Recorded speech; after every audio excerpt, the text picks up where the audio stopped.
Hi అండి. మీకొక విషయం అయితే చెప్పాలి.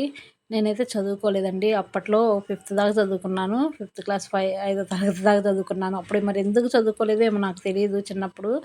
మా అమ్మ, మా నాన్న గూడా ఇంక చదువుకోననేసరికి మెదలకుండా ఉన్నారు. అప్పట్లో చదువు విలువ ఇంత తెలిసేది గాదు గదా! ఇప్పుడైతే ప్రతిరోజు బాధపడతానండి నేనైతే. అప్పుడు మా అమ్మ, మా నాన్న 2 కొట్టో, తిట్టో ఏదో పంపిస్తే బావుండేది చదువుకునేదాన్ని. నేను గూడా ఇప్పుడు చదువుకునే వాళ్ళని జూసి, జాబులు జేసేవాళ్ళని జూసి చాలా ఫీల్ అవుతుంటాననమాట. చాలా బాధపడుతుంటాను. ఎందుకు చదువుకోలేదని ప్రతిరోజు, ప్రతి నిమిషం బాధపడుతుంటా అనమాట.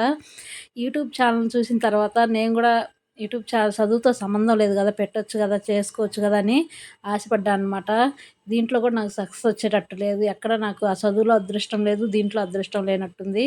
అసలు ఇన్ని రోజుల నుంచి పెడుతున్నాను సక్సెస్సే లేదు. ఇది రెండో ఛానెల్ అండి. ఫస్ట్ ఒక ఛానెల్ పెట్టాను. 3 సంవత్సరాలు పెట్టాననమాట. అయినా సక్సెస్ అవ్వలేదు. మళ్ళీ ఇది కొత్తగా స్టార్ట్ చేశాను. ఇది సక్సెస్ అవ్వలేదు. నాకు అదృష్టం లేదేమో మరి.